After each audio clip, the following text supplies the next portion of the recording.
I'm ultra minimal notification. 2 hairs past a freckle. There's another one. Half past the cat's ass. Picking poop fly out of chili soup. What? See, I just can't do it. Poop flies in a chili soup. He is ass deep in alligators right now. Okay, your goal tonight is to use as many bass backwards And try not to screw him little up. allegories as Bass you can. backwards. Yeah. That's my Middle name. That's my other middle name. I have a lot of them. Depends on how mad you are at me, what you want to call me. This thing is hot. It is very look good, Derek. And that's You look why I real shed a good. layer. That thing does hold in the heat. Holy It's not banana. normal. Something's wrong with that thing. There's no electric heater in there. It just is hot. It's very dense. You can unbutton a couple if you want and get a brown chicken and brown cow Should in just here. unbutton the middle. just get some air in the middle. All right. Well, yeah. Okay. Sorry. This is the Okayest Hunter podcast. Never pass on shooter bucks, if that's just meat in the freezer. It's your tag, you hunt how you want. This is Okayest Hunter. How are those jalapenos doing from Quick Trip? This finally killed the taste. Mine's not barking back so bad. Clears the hot. sinuses up real good. Does that mean they're using really fresh jalapenos at the Quickery? Means they're spicier. Yeah. They should sell them with like a discount on Tums. Just put them right next to it, Yeah. right next to the hot food It's the area. Here's twofer some deal. Tums, yeah, or Here's like the some Pepsi Tums. Complete or something. The Fair. Pepsi Complete's where it's at, I think. I'm You not take trying one that. and it's done. You're good to go for like 24 hours. I can never tell if you're a spokesperson for them or if you're just Then you're really just- honest. Sometimes you're just chewing chalk for hours on end. I love the chalk. This sounds like middle-aged white guy. Got white guy problems. Like, seriously? Hello. Right? On, Yeah. on par. That's Right. exactly Did you what hear that? we are. Who we say we Yeah. are. I mean, That's why Nosler decided to partner with us as our premier partner. Demo. We're right in the core demographic. They aim to please, and they hit their target.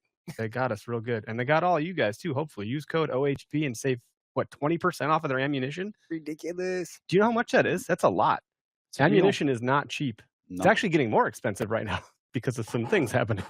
So just know that we have that for you guys because we care about our listeners so deeply that you get that nice discount code. That's a fat code right there. OHP doesn't look like much, but it's bulky. It carries some weight. You can use that code across all of our partners, Latitude, Rack Hub, and Gerber Gear. I got the Gerber Gear on the table here. Oh, we used the multi-tool with those smallmouth last weekend. Did you really? Oh, yeah. Because you just have it with you now. That's just Yeah. like that's your thing. Keep it on your side pocket, like you on your belt loop with the little I've got a Velcro. holster. Yeah. Oh, let me Quick get draw. that fish. Quick draw McGraw over here. I can't talk. Yeah, you got to push the button on the side and it comes out. It takes a Okay. second to figure out, but once you Slide get it, forward. you appreciate it. Yeah, Check that sucker There out. it Oh, is. look at that. that a girl. More than meets the eye. I still don't know what this one does. So when you were doing, there's like a lock on. I have Yeah, no because there's like idea a what that ruler. does. I think it's just for show. It's not for show. Don't cut yourself, for the love of God. We don't need any Is more that blood to in the unlock podcast. Yeah, these it's to guys? unlock Hold it. Oh, look at that. See, What's unlocking? What are you talking about? what are you talking about, Willis? Is it? It's Right not there. even unlocked. Yeah, it's locked. You're not. Oh, that's the unlock. Lock button? it in. Okay, lock in. Lock it up. Lock in. My first You Asian. lock it up. What else do we You have? lock it up. A bunch of knives here. I got them all stacked up. Anyway, yeah, good stuff. Check out our Instagram if you want to see the funniest photo you've ever seen in your life. Eric's dream came to fruition through the help of our talent, Greg. I was pretty excited about it. Just a hand model. You were reaching into that Quick Trip fanny pack. See you next time, Greg. See you next time. See you next time. We do have a topic today, one that is very near and dear to our hearts, Mm-hmm. conservation. And I don't know, it's like a pretty vague topic, but I think It we're is going because there's multiple levels to correct. There's layers, Right. like an onion, it. Yeah, layers. like parfait. Si, senor. You ever had anyone that's like parfait? I haven't. We have a guest too, don't we? Yeah, we do. I'm going to bring the guest on so you guys don't have to hear us rambling on. But hey, Mark. Hey, we got Mark Kenyon on the line. Mark, what's going on? Hey guys, I'm just sitting here shaking my head and Just- laughing You At- had to be shaking your head the entire at, time. at What- the most Wisconsin set of banter I've ever heard in my life.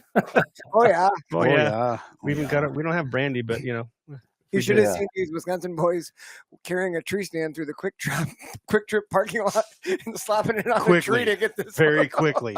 We It felt was a very quick trip. we did look a little suspect. Bringing I mean, egg rolls and a little rib sus. sandwich. and rib some sandwiches. jalapeno I mean, poppers. Amazing. yeah, it was a sight to behold. So Oh, welcome, Mark. Thank you. I'm very glad to be here. It's great to be with some fellow Upper Great Lakes brethren, and I feel like I'm not the weirdest one on the podcast at the moment, which is Not nice. at all. there we go. Yeah. Not at all. I have a saying, sorry, I'm awkward, sorry. Sorry. Yeah. Sorry. good. Sorry about that. How are you doing, Mark? How is everything in your world? Man, I'm good. Been home for a decent bit here. The winter is a nice break from travel for me, so been able to get working on some office projects, some good stuff I'm excited about, and catch up on sleep and get ready for the next round of travels and adventures and projects we're working on over at Meat Eater. So it's a nice little breather before the next storm comes this summer and fall. So all good. Yeah, good to hear. Breather. That's nice to have that little bit of reset to gear up to, because when it gets busy quick. Like antlers are falling, it's about to just be hunting season tomorrow, basically. Yeah. It's like, Basically. you're always It all goes really fast. Yeah, sure does. Well, I appreciate you taking time to be our guest tonight. I'm mostly enthused to have you on to help us navigate this conversation around conservation. The book you wrote, the Wild Country, when was that? 4 years ago? Came out in 2019. End of 2019 it came out. 5 years ago. Okay. Time flies. Yeah. And the quotes you've been sharing to Wired to Hunt as of late, I've noticed a lot of them are coming out of your book, which is really fascinating to me because they're timeless, I think.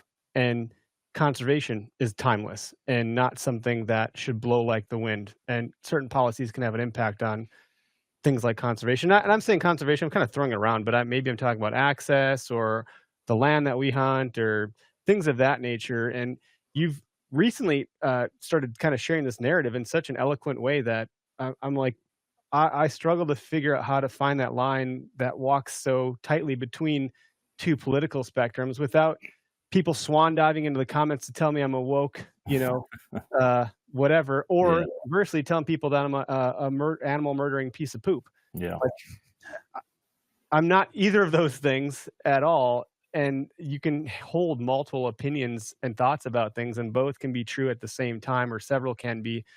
And how you've kind of started to develop this muscle around a voice in the middle that I think isn't really being heard because the extremes are drowning out anybody that has something worth saying. And I'm sure there's comments where it's a heated topic, so it is hard to navigate. And anyone that's commenting with some sort of heat is passionate, and that's a good thing. People also care.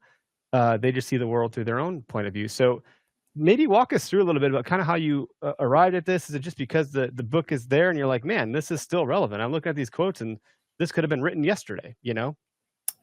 So lots to unpack there. And I would start with maybe a major foundational thesis of my worldview when it comes to this stuff, which is that nature and our public lands and wildlife, this inherently should be nonpartisan, right? There are Republicans and Democrats both who benefit from public lands, who benefit from well-conserved and managed natural resources and wildlife populations. There are people within our hunting and fishing community that are on the right. There are folks on the left. There's a whole bunch of folks in the middle. And we largely care about and have had our lives benefited by the same things. Just unfortunately, the nature of our modern day society is that we feel pushed into one of two camps, and whichever camp you're in, it feels like it's like this existential crisis all the time, and the other side is evil somehow, and you have to defend everything that your party believes in, and you have to claim everything the other party believes in is evil, and it seems like there's very little room or oxygen in between those 2 points. Now, I think the reality of the situation is that's not actually what is happening, but the media makes it feel like that. Social media makes it feel like that, because I think the loudest voices on either side are the ones who attack in social media comments a lot of the time. So it can all feel kind of bizarre and disorienting if you are someone like me who, I would consider myself a political independent. I'm kind of right in the middle. I see some good and bad on both sides. I don't feel obligated to claim allegiance to either one, because neither one is particularly great at representing everything I care about. So I'm going to be picking and choosing and supporting and saying no, not so much on that as needed. I am a proud gun-owning rural American who loves to hunt. I also care a whole heck of a lot about the environment and our public lands and natural resources. So sometimes that puts you in a weird spot in our current partisan world, where some of those things have been pushed to one side or the other. So that is where I stand. That's kind of my general thought. And where we are right now, like in this moment in February 2025, is that there are a set of kind of converging waves of energy that point to some concerning trends when it comes to our public lands and how some of the natural resources, the environment, and wildlife are managed related to that. And it's similar to some things that happened from 2016 to 2020 when I was writing that first book. And during that time period, that's when I kind of had my awakening to the fact that I didn't really understand how we got these incredible places and wildlife resources and all these opportunities we had. I was out there all the time. I was, for a number of years, living out of a camper for 2 to 4 months a year, out there from campground to campground in Montana and Wyoming and Idaho, hunting, fishing, hiking, camping, doing all that kind of stuff as much as I possibly could, and absolutely loved these things. They were what my life revolved around, myself and my wife. And I was starting to hear back in like 2014, 2015, and then 2016 about how there were these elements. There are some people across different parts of the country and different political folks who didn't like our public lands, who thought we shouldn't have them, or thought that we'd be better served by selling them, or simply milking every last dollar that we could get out of them, or transferring them to states so that they could have, full run at whatever they wanted to do with them. And that all of a sudden kind of pulled the blinders off my eyes and made me realize, oh, wow, these places aren't guaranteed. These opportunities to go on an elk hunt someday, or to have great public land hunting in northern Michigan, or whatever it might be, that might not be there in 10 years if this stuff goes through. That might not be available for my future son if this stuff actually happens. And oh, by the way, how did we get here to this point where there are people who, have very, very different views than I do about these things? That led to me going on this kind of deep dive over several years to understand the history of our public lands and kind of the entire conservation and environmental movement in America. That's what led to that book, That Wild Country, which explored the past, present, and future of America's public lands. So that is how I developed this foundation of knowledge.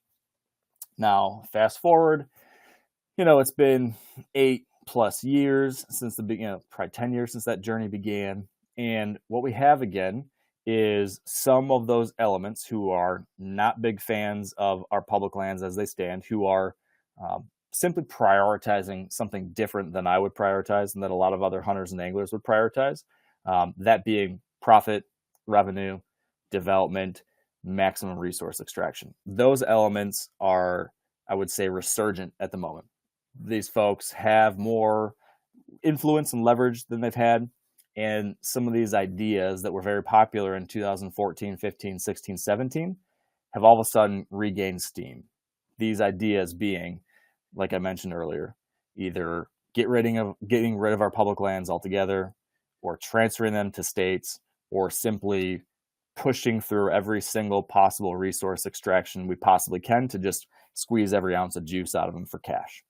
So that has been kind of rising over the last year to 6 months. For example, the state of Utah last year filed a lawsuit, sent a case to the Supreme Court, claiming that the federal government owed them 18.5 million acres of federal public lands, that these lands were not constitutionally held by the United States federal government, and they should instead be given to Utah. 20 plus other state attorney generals, so state governments across the country, signed on in support of that. States like Iowa, states like I think maybe both Dakotas, a number of other states that a whole lot of kind of Midwestern hunters and anglers live in, essentially signed off and said, yeah, we agree. So that happened. Luckily, the Supreme Court judged that to not be something they would be taking, and that case has disappeared for the moment. Just recently, a week or two ago, the state of Wyoming, their state Senate passed a resolution demanding the federal government hand over every single acre of federal public lands in Wyoming, which is something like, I think it might have been 50 million acres or something, other than Yellowstone National Park. Demanding handing over public land in Wyoming. Yes. And that passed. That resolution passed. Now, thankfully, a state Senate, the state government actually doesn't have the power to take ownership of the federal public lands. So it was essentially virtue signaling by the Senate there, the state Senate. But nonetheless, I do think it sends a clear signal that there are many people that have some degree of influence that are continuing to push this ideology that is anti-public lands, anti-hunter and angler, access and opportunity for the American people who care about wildlife and wild places.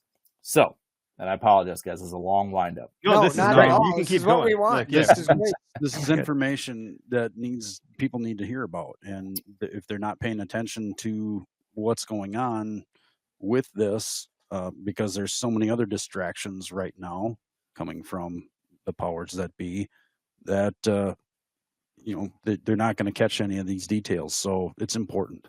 Yeah. So you wound me up, and I'm just going to keep on going. So those are a couple examples of what's going on. Then we're going to move to some of the priorities of the current administration and Congress there. And like I said, I don't have a dog in this fight when it comes to, Republicans versus Democrats, whatever. I don't care who you are. I'm simply going to call a spade when I see something that's not good for hunters and anglers and public lands. And there's been a number of things proposed by the current administration that I would view as not good for folks like us who care about these things. There's plenty of other things they're doing that I'm all about. But on this specific set of issues, I've got red flags on. For example, one of the executive orders that the president signed coming in was to review every single national monument within the United States ever created and assess for retracting or changing the boundaries or removal altogether. Now, last time around, he did this for several of the national monuments, but just the most recent set of monuments created. And of two of those, reduced the size of one by 85% and another one by 50%. So if you were to look at past precedent and say that last time around this happened, he slashed the size of an important piece of national public lands by 85%. And he was only looking at a sub-segment of, 6 or something like that. And now all of a sudden we're going to look at 100 of them with the same possible ramifications. That raises a possible red flag. Another issue we could look at could be, for example, the boundary waters, very near to you guys. Mm-hmm. There has been a proposed foreign-owned mine right on the boundary of the boundary waters, at the headwaters, essentially. And this mine has, historically, this type of mine has time and time again proven to be dangerously, what's the word I'm looking for here? Frequently has led to pollution issues, basically. It's not something that has ever been done without some degree of significant pollution when near water sources. And the whole point of the boundary waters being what they are is it's like literally the most pristine nature you can set foot on in this continent. It's a wilderness area. To drink the water out of the lake, which I have. Yeah. Good. So yeah, incredible water-based ecosystem. And this mine is this type of mine is particularly dangerous if the tailings and chemicals that could leach out of this area were to infiltrate a water system. The mine is placed right on the side of the boundary waters in which the water would be sucked into the wilderness and could possibly spread throughout. So it's a case of wrong mine, wrong place. I think hunters and anglers largely are certainly all for sustainable, smart, well-managed resource extraction and management, right? We need, rare earth minerals. We need oil. We need timber. We need resources. I understand that. Hunters and anglers understand that. But I think a key thing is to do it carefully in the right places with moderation and the proper precautions to make sure that we're not needlessly damaging our shared public resources here. And so that's a situation where this mine was proposed a number of years ago. And then for years, something like 8 years, I've personally been involved with it. The hunting and angling community have been fighting back and saying, hey, this is not a good place for this kind of thing. This is the most visited wilderness area in the lower 48 states. It's a priceless, prized landscape, as you just said, for hunters and anglers and canoers and campers. Moose shed, angler hunters. Yeah, all that kind of stuff. And so we're really fortunate that finally in 2023, I think it was, a mineral withdrawal was placed there that said, nope, we are not going to permit any of this kind of mine happening within this watershed that could risk polluting the boundary waters. So big win in 2023.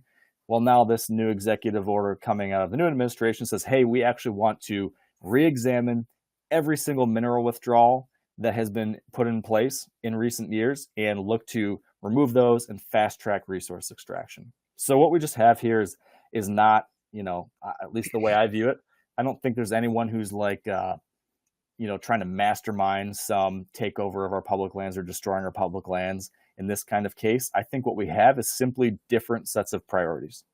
And what we have is a set of folks at the levers of power who highly prioritize development and business, right? And that's good for a whole lot of things.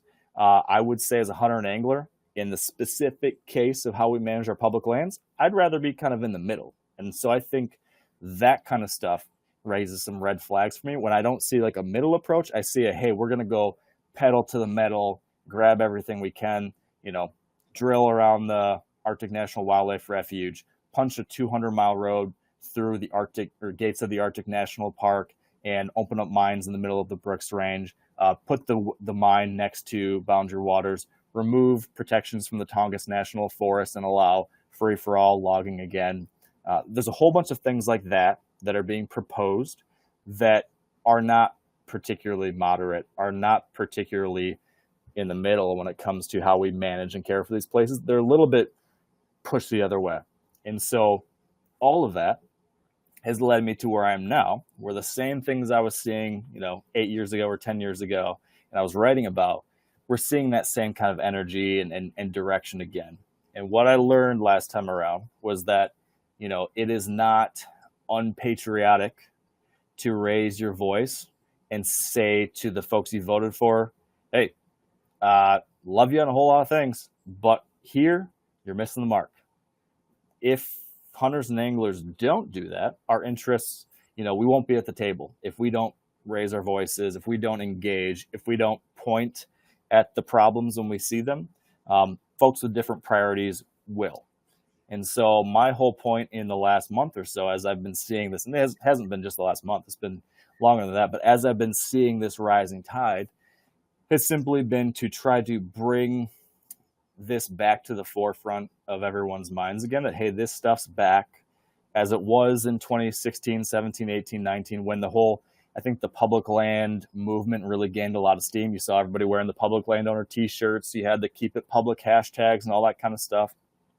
And really folks rallied around it and we stopped a lot of bad stuff. Well, it appears that some of the people that want that kind of thing to happen, they're back and there's some energy there. So once again, hunters and anglers and anybody who cares about wild public places and conservation in general, it's just time to re-engage. This isn't like partisan. This is nonpartisan. This is, hey, if you like to hunt, fish, have a wild place to camp, have, opportunities for your kids someday to see some wild, clean, healthy, well-managed places, we just have to be a part of the process and not sitting on the sidelines.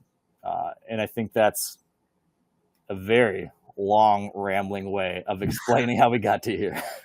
Not at all. Well, I think you can't, if Pandora is out of the box, you can't put it back in. If these lands get taken away, there's no going back, which is why they're so heavily protected. That's why these wild places were put into place several years ago. When our country was kind of like booming. It's like, whoa, hold on. There's a lot of industry happening. We got to actually protect these things, or it's all going to just vanish. And one of the quotes in your book, I don't know if it's a quote from you or a quote from like one of the folks being referenced, but it was, we simply need that wild country available to us, even if we never do more than drive to its edge and look in. And you are absolutely right. I mean, we just talked about you resetting as a human being by going and walking miles for piles and just having the ability to go put foot on public ground to go look for sheds, do whatever, not even hunting necessarily in this case. I mean, you're shed hunting, we talked last week about, I'm so excited to bring the kids to the Boundary Waters this summer. And it's a place I know you've enjoyed, Mark. I think you've done a whitetail hunt up there. You've been there, but that to anyone who's been there, that's such a scary prospect. And I just had two things. One thing is I just wanted to say thank you because those posts you've been making, Mark, have brought it back to the forefront of my mind. And being an outdoorsman and someone who talks about this every week, it wasn't at the forefront of my mind the last month. There's so much going on with the extreme politics on both sides that you're fighting a battle on this end, you're fighting a battle, and that's all you hear. That middle ground, like you mentioned, something that's just we take for granted now because there's so much extreme things going on.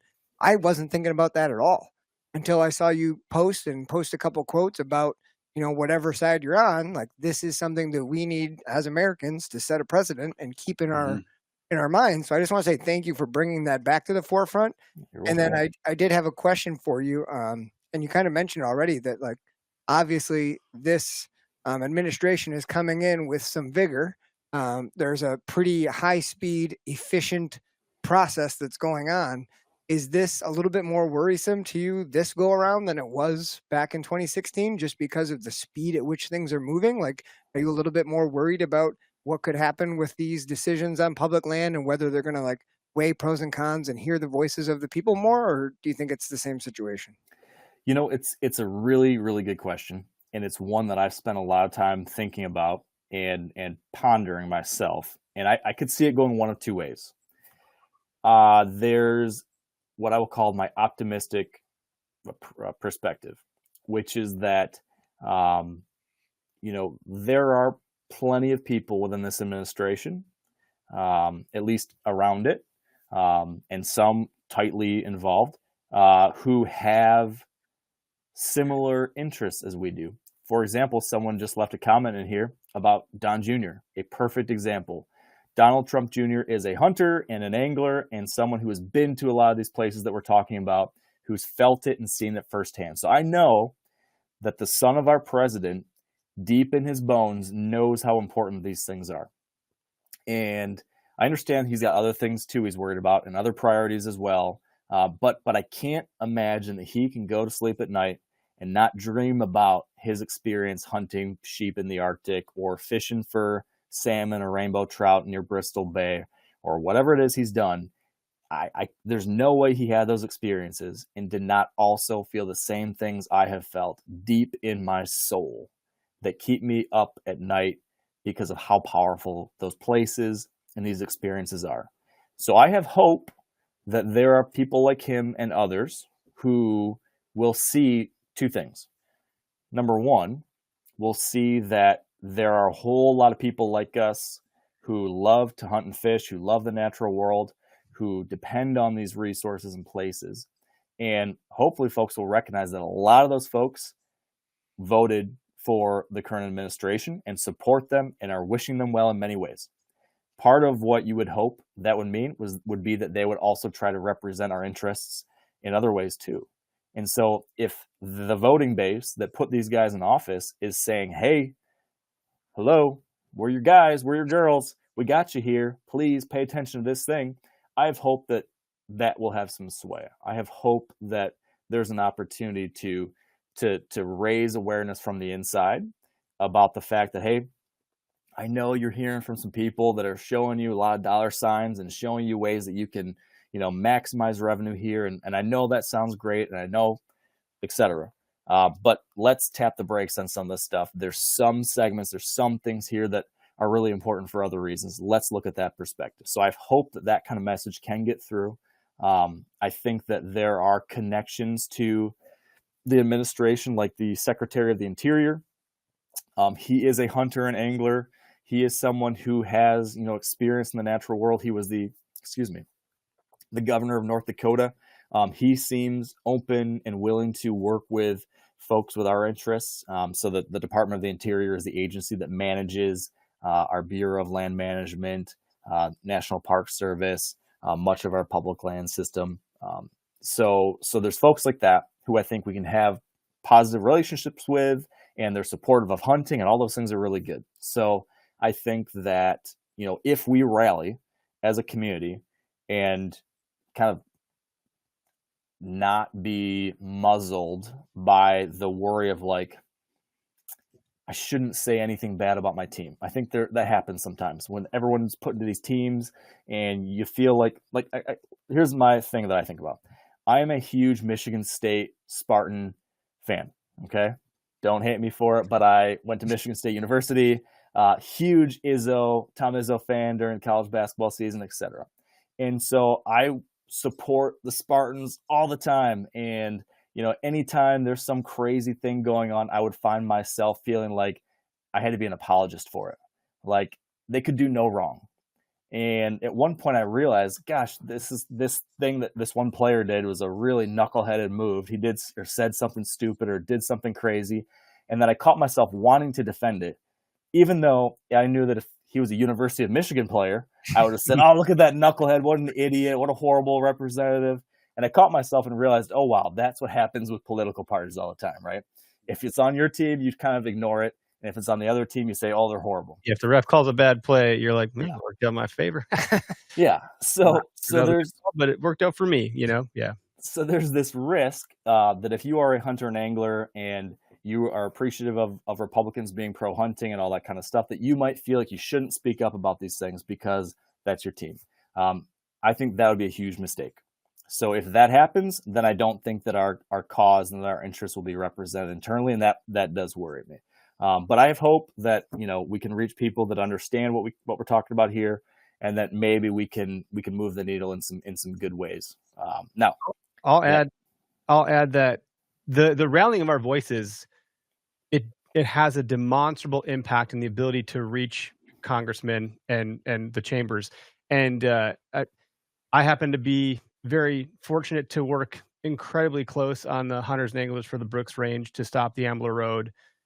We helped get signatures. I ran ad campaigns, and the targeting was fascinating because certain ads had to reach a greener granola bar audience, so to speak, the folks that went there to do, fishing for very unique species of fish that are in the Brooks Range. And other ads had to speak very much so to the hunters.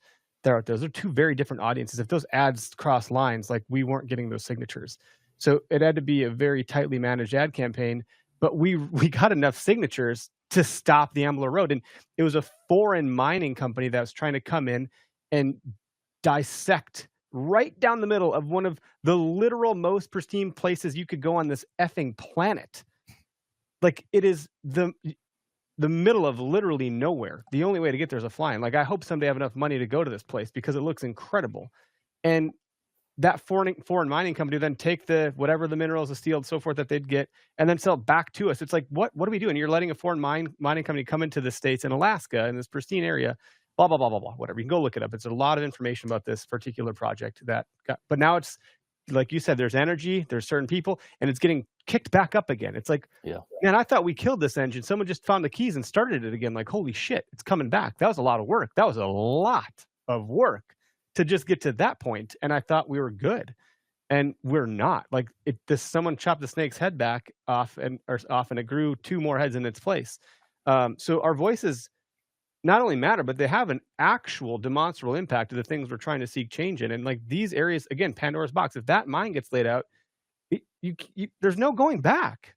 It will no longer be the most beautiful place you can go to on this planet to some degree. Like, well, that one's off the list. Where else can we go? What's the second best place?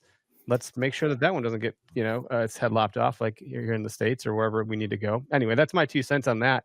To the question from Calder about Don Jr., he's not a politician, unfortunately. He might have sway with his pops. Hopefully, one would think, but I don't know how far that goes to the ballot box with some of these things. Like he's, I don't know. And I think what he, to your point, I really like the way you said that. Hopefully, those wild places he's been to have touched his soul and reached his bone marrow. But he hunts in a way that I could only dream of. Like he's not. I don't know that he's ever hunted public land, and I'm saying I literally don't know if he has or not. But I would imagine with pockets that deep, he's doing things that I could only dream of, and certainly not afford. So I would put him in a slightly different camp as the rest of us that listen to this particular show. Anyways, I don't know anyone else that has Don Jr. money that can go hunt places Don Jr. People do. Yeah. Yeah, and I think there is. You can either come into this cynically or you can come into it optimistically, and I'm trying to view the possible potential good rather than assume the worst. And so the way I think I'm trying to approach this is I would hope that we can find allies within the current administration and help them see like, hey, the folks that are telling you about this stuff, they're kind of off base on this. So I'm hoping we can reach folks like Don Jr. and others like the Secretary of the Interior and make the case on this stuff because there is precedent where, folks like who we have in power right now have moved the needle in a good way on some of these things we care about. Like, for example, Pebble Mine. So to make a very long story short, that's a very long story. Make a very long story a little bit short. Another mine proposed again in the incredible pristine landscape of Alaska, but this is the largest, basically the greatest producing region of salmon in the entire world. The largest runs of sockeye salmon in the world are here in Bristol Bay, Alaska. And there was a mine proposed right in the headwaters of these rivers that all dump into the bay and support this unbelievable millions and millions and millions strong salmon population that recreational anglers, that commercial anglers, that native villages, and so many other people all depend on. And for almost 20 years or somewhere around 20 years, folks are going back and forth and trying to stop this thing or trying to push it through. And some of the folks working on this, Trout Unlimited, and some other people in there, Alaska, were able to get Don Jr. to come out and go fishing with them there around Bristol Bay. Actually, very near a place that I went fishing this past year and where I learned about a lot of these things myself. And I think that had some influence because Don Jr. came back from that trip, tweeted his support for stopping the Pebble Mine and saying, like, hey, this thing is actually not the right place. We shouldn't do this one. And not too long after, the president did the same thing. So that was a place where, hey, like usually they were gung-ho on everything extraction, but on that one, they said, nope, not this one. And that was, I think, one, because Don Jr. had a real experience there, meeting with real people who made the case. And then number two, a wide swath of different interests across commercial fishing, recreational fishing, tribal communities, public land users, the traditional environmental community, all of those voices for many years continued to talk about it, continued to raise awareness about it, continued to talk to whatever administration was in power, whatever party had the majority in the Senate. They were just hammering the message year after year after year, and eventually they were able to make something happen. And so I think that gives us precedent, and that gives us a model to look on as we tackle the next round. Now, all that said, that is my optimistic, hopeful outcome. I'm hoping for those things. It's all possible if we do our. So I think that's a little bit more than optimistic. That's like reasonably optimistic. Yeah. And it's dependent on us doing our job, which is hunters and anglers and other people that care about these things. We have to rally around this stuff, put attention on it, make the case, make sure the case is heard. And then there's then the onus is also put on the folks, put on the Trump administration, put on the Secretary of the Interior, put on our congressmen and women to prioritize what is one of the most incredible inheritances ever here in America, that we have shared public lands and natural resources. that we get to enjoy. We don't have to be billionaires to go to these places, right? I understand there are some billionaires who get to enjoy them too, but I'm very far from that. And there aren't many other people in the world who have 640 million acres that they can own that doesn't have that kind of money. But we do here in America. So, you know, we need to make sure that, you know, our representatives in government are understanding just how important that is to us. So that's the optimistic side. Now, the cynical side, the downside, and the reason why it's so important that we pay attention to this, despite all the other noise, and the reason why I've been trying to elevate this again, is that if we don't do this, if we don't start making some noise about it, if we don't showcase to the administration, like, hey, this should be a priority, this should be a priority, if we don't, there are other people with other interests who do have a lot of influence and can make a lot of noise and have a ton of money, who have very, very different priorities than we do. And, you know, I hate to put, I don't like putting political labels on things because this turns people off. But the fact of the matter is that on this specific set of issues, the Republican Party is much more interested in prioritizing development of this stuff and pushing through these projects that we've talked about, right? The folks who want to sell off the public lands of America, the folks that want to transfer them, they're Republicans. I'm not saying all Republicans are like that, of course, but the sub-segment that does want to do these things, those are Republicans. So we have a Republican president, we have a Senate majority that's Republican, and we have a Republican majority in the House. So that means that if these folks who want those things can get in the ears of the folks in power right now, with the trifecta of power, they hypothetically could make this stuff happen. With an administration that has a mandate, like they were voted in with a mandate to make the government more efficient, to do all of these things, which requires revenue. I understand all that kind of stuff. There's going to be a lot of people saying, hey, you can make a lot of money by just squeezing every ounce, every single dollar out of these public lands. Drill, baby, drill. Mine, cut, sell off, give it away, whatever the thing is. Like, there will be people pushing that message. And if they get through, if they have the influence, then stuff could get done really quickly in that regard. So that's the risk. If we don't do our job, and if, you know, the folks that were elected to represent us, if they don't represent those interests that we hopefully can make sure people hear, then we could, you know, these things are seriously at risk. So that's why I think it's so important, and why we as hunters and anglers need to perk up again and start paying attention, because we have both an opportunity and a real threat depending on how things go. Well, I think your platform is unique in the sense that, I mean, social media is designed around echo chambers, unfortunately. And I have a big problem with that, algorithmically speaking, since a lot of these companies are out of Silicon Valley. And most of those people would prefer to see hunting go away. So there's that battle to fight on one end of the spectrum politically, which is a problem. But those echo chambers are hard to... Why I like this topic, and why I wanted you on the show for this particular topic, and what I like that you're doing, is most channels, profiles, pages, personalities, so forth, are skewed so heavily around people hearing the things that validate them and their identity, things they care about, and then it just algorithmically, it feeds you those feedback loops of things that you like to see and hear that are aligned with your viewpoint of the world. That keeps you on the platform. It shows that you're among like-minded people. There's a sense of belonging. There's all that stuff. So if someone comes in and says something that is different, even though it could be a level-headed thing to say, you get verbally curb stomped in the comment section. Yeah. And it's like, well, hold on. I'm not coming at it from this angle.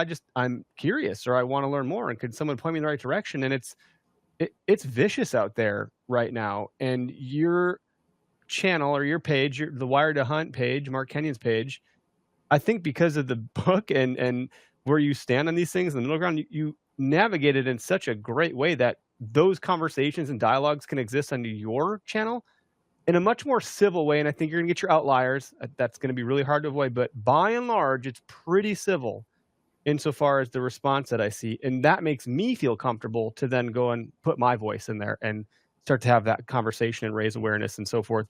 In other places, not so much.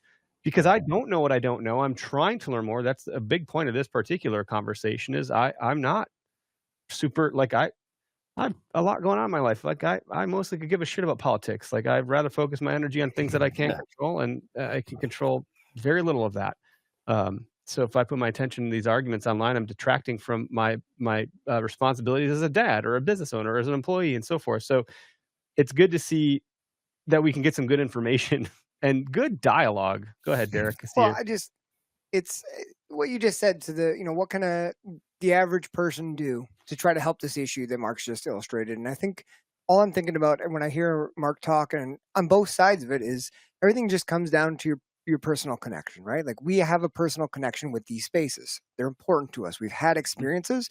That's why we hold them so dear, because we have that. If you're someone who's making the decisions on what happens to these places, but you've never set foot there, you have no personal connection, it's a lot easier to say, well, yeah, let's reap the benefits of the money because that's what their connection is, right? That's what these people do. That they're businessmen. Like, except they're government, good at it. Government That's their isn't personal connection. business, but it's an government. opportunity for them to do what they know, which is the same for us. So I think what the average person can do is share your experiences, share them with, obviously, like this is a good platform, like people hearing that, but the more and more people, especially people in leadership roles, congressmen and women, the more they hear personal connection, especially if they don't have that, that's got to somehow build a little bit of momentum, because that's all we got. That's all we got. That's why certain organizations are important, and there might be disdain towards some or feelings towards some rather than others. The reason some of the lobbyist organizations exist is because they have a very large stick with all of their members. And they can take all those voices and to one endpoint that's lobbying in DC and say, this is what X amount of thousands of people have to say. So our voices can be heard maybe a little more clearer and directly through various organizations. Also individually, but I don't know if you have opinions about that, Mark, insofar as like what organizations are good at lobbying. Like, I don't know, Safari Club International is huge. They have more lawyers on staff than all of the other RMEF, BHA. So you could lasso all those other ones together, and SCI has more attorneys on staff than all of the other ones combined. They represent, share voice for us in issues that are really near and dear to our heart around some of these, depending on what the policies are, and they lobby, and they're in DC all the time. Now, is that a good organization to be paired with for these issues, or like what are the other? I'm just using that one as a general example because I don't know what the hell I'm talking about with some of the belief systems here. Again, that might be a good selling point of like, you should join this. You should join all the organizations. Maybe I should join Ducks Unlimited and NWTF, and I should join all of them probably, as a hunter and angler. And I'm a part of some. I think I get stuff in the mail all the time. I've written checks. I don't know. It's just on like auto deduct or whatever.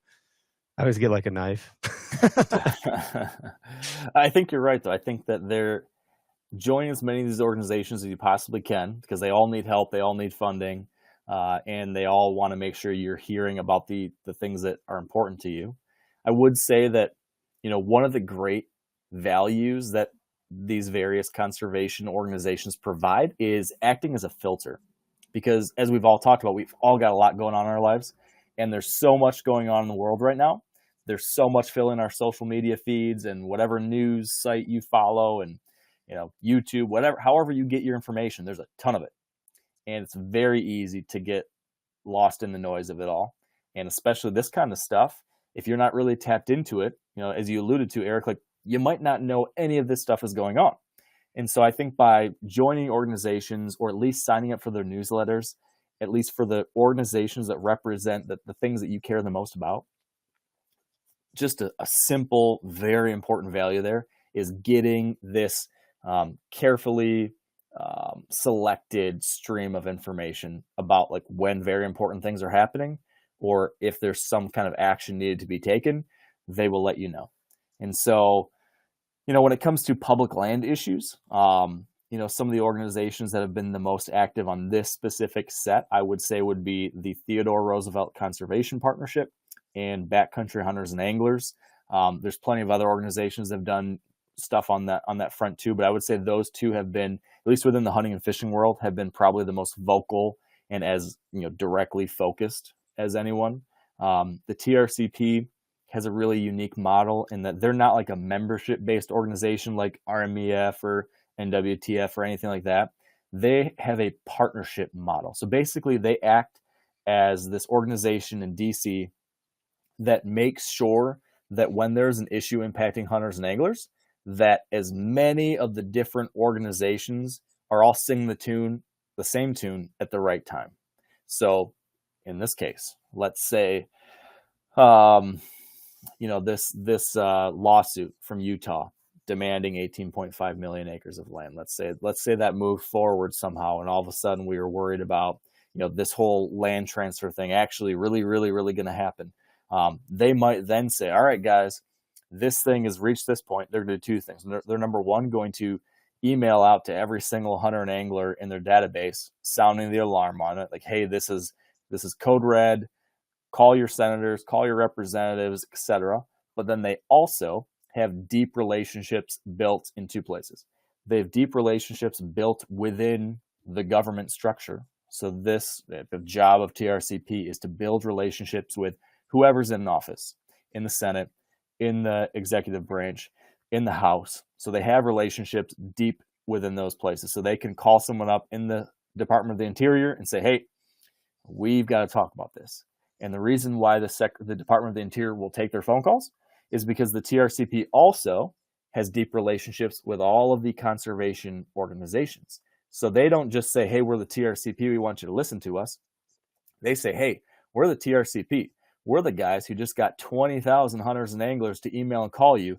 And here with me, I've got the Rocky Mountain Elk Foundation, Ducks Unlimited, Pheasants Forever, National Deer Association, Backcountry Hunters and Anglers, Trout Unlimited, yada, yada, yada, yada, yada. So what they do is they bring all of the organizations together underneath the same umbrella in specific instances and gets them all there at the table together. So they're really, doing an important job with it. They're very effective. Yes. And they're very hardworking. Yeah. So great folks there at the TRCP, really believe in what they're doing, have been involved with a lot of stuff there and excited about the impact they could have on these things we're talking about. And then BHA, that's the grassroots kind of organization, just getting members fired up, aware of what's going on, rallying the troops, getting people engaged in this kind of stuff. So both of those guys also send out, I think it's weekly newsletters that will keep you posted on these specific issues, keep you aware of the kinds of things I've been bringing up, and then also point out ways to take action. And so that kind of goes back to what you guys are talking about, how, Eric, you said with the hunters and anglers for the Brooks Range, like we made a true tangible difference there. Something like 14,000 emails or calls made regarding the Ambler Road this past year. There is precedent for our voices making a difference. That example being one, or back in like 2019, 2020, when the Great American Outdoors Act was passed, that was another one that, wouldn't just have happened if we as a hunting and fishing community, as well as the Country Green crowd, everyone got together and said, hey, this whole public lands thing, the transfer movement, not gonna slide. We as a outdoor community made it political poison to support the transfer or sale of public lands. And that got that whole thing pushed aside. That got the Great American Outdoors Act passed, which was something that became what that was for folks that don't know.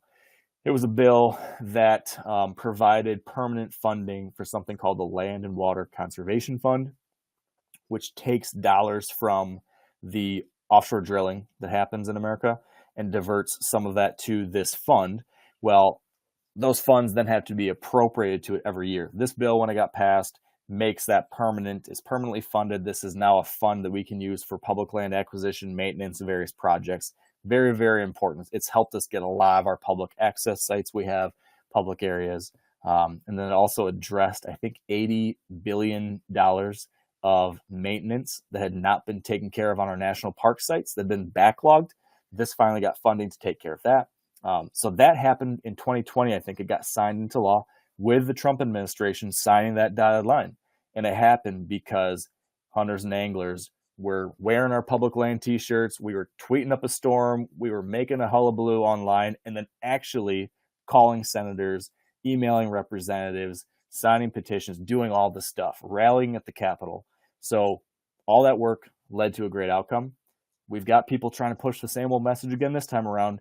we're going to have to do the same old thing again ourselves. And so if you'll allow me, I'll mention kind of 3 specific things they can do if I'm not rambling too much. Yeah, absolutely. So number 1, first thing is just get tapped in, like I mentioned. Sign up for the newsletters from TRCP or BHA or whichever organization of choice is best aligned with you. Make sure you're tapped in there so you're getting these alerts, so you're being made aware of all this stuff. And then when the action alerts come out, you just make the time to do it. I know we're busy. I know we've got a lot of stuff going on, but taking 5 minutes or even 2 minutes sometimes to send the email or place the phone call, it really matters. It makes a difference. Now, there's the form letters that all these guys send out that are as simple as just putting in your name and address, and then it auto-populates all the information for your senators and your representative and sends it right off. Or it will submit the comment to whatever department, whatever the specific issue is. It takes care of all of it for you. So that's good. At a minimum, do that.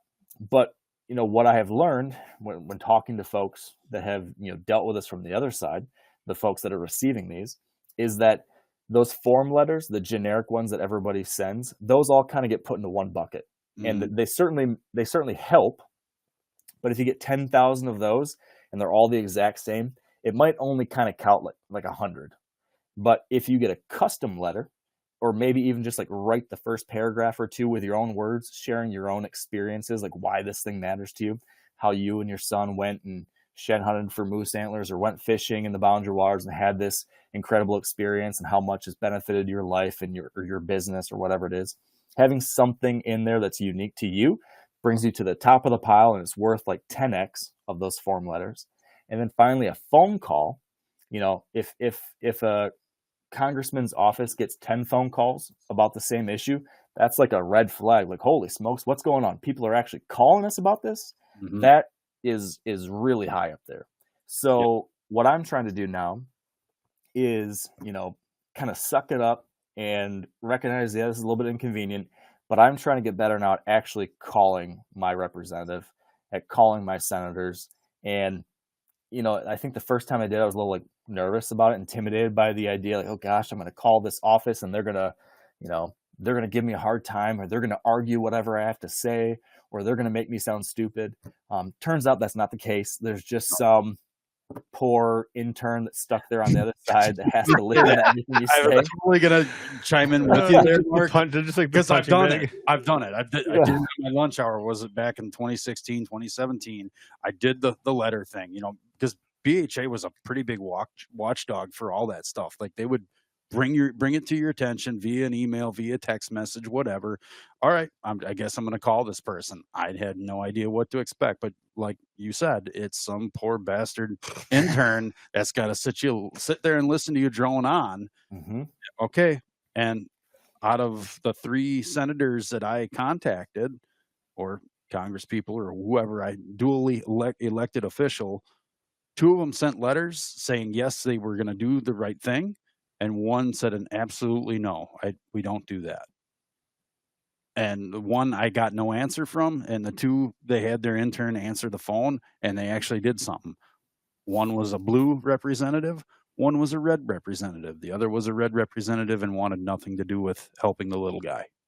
It's just the way it is. So you bring the red and the blue together, you make them paint purple together, and that's what you got to do. Paint by numbers, bitches. Well, no, we gotta paint purple on something like this. Yeah. We gotta learn how to paint purple. Well, that went better for you than it did for me. I had a local issue, and I went right to the mayor of our local town and sat down in his office right across from him, and I got into a heated argument with him.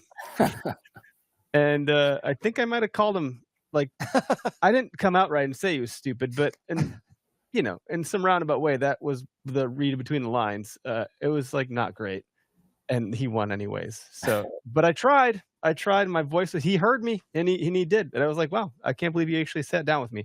So you'd be surprised you can get through to people. I mean, that's a very local level. It's probably not the same thing at all, but if it was an intern that I was talking to, I'd probably be okay. I'll just tell you what I have to say, and I won't take it out on you. Doing something is better than doing nothing. Correct. Yep. It is. And you got to remember that for most of these folks in these roles, the most important thing is really they want to get reelected. They want to get votes. They want to keep a job, right? And if enough people are actually calling them, which they recognize requires energy and some balls and some Public opinion. inconvenience. Yeah. If they hear from enough folks, they will feel some real insecurity about their future job prospects. Definitely. That's the power we have. Even for people who don't care about our issue, who have different priorities, we can sometimes make them care if we do our job well enough. We've all had enough problems in our life where like, damn it, I actually have to deal with this. You know, like there's that. I think that's kind of the tipping point you want to get to. Now I got to deal with this. Well, and I got to pay attention. This is the little bit of power we do have as common folk, as we can hold our duly elected officials accountable. Yeah. This is our way of holding them accountable. You know, you voted this person in, now hold them accountable. Ask them to do something for you. You did something for them. You did them a solid by getting them in there. Yep. Now it's your turn to help us out. Yeah, absolutely. This is quite the topic to navigate. You've done an excellent job, Mark. Such an important one. Thanks, guys. Extremely. Where do you find the time, man? I don't sleep a whole lot. I hear you in that one. But you've definitely dedicated a lot of time and energy towards understanding this. And I think that's really helpful to bring to the listeners, like the folks that might not have had the time to dive in. There's a lot happening. So it's actually really hard to even fully pay attention, even if you wanted to. I don't even know where you'd start at this point to focus on some things. And having that middle ground, that middle voice, and knowing that there are people that aren't. 1% of the news is bad. And that's 1%, or not, sorry, I shouldn't say that. Of all of the news, most of what gets reported on is like the 1% of things happening in the world, but that 1% accounts for 99% of what you actually see and hear. I think that same holds true for what we're seeing on social and the comment sections and so forth. And I'll add one other layer to that. As someone who creates content on social media, here's a fun fact. 1% of all people on social media are creators putting out content. I think it's 2 to 3% are engagers. They'll like or comment on things. The rest, the 96% of people on social media are lurkers. They're passive. Oh. They don't engage. They don't heart. They don't comment. I had a buddy screenshot me today a picture of a post that I posted of the bear bow and said, "Do you like that thing?" No heart, no comment. Not even. I know he's got a profile. Screenshot sends me a text message to talk to me about it. I'm like, so there's people that see these things and do not engage. So what you're seeing is, again, you're seeing 1% of the people that have the literal loudest voices. And so the 96% of people that are just sitting there are the guys like us that don't even know what the hell to say. Cause I'm like, I'm not going to deal with this. I don't even know how to like enter this. I don't know how to get on the on-ramp of this freeway without getting like, rammed into by a dump truck after 4 seconds of merging. And then I get kicked off the bridge and my car rolls over and starts on fire. Like it'd be, I'm just not even going to bother. I'm just going to sit here at the stoplight and watch all this traffic go by going, holy shit, that's a lot of traffic. My analogy for the day, I guess.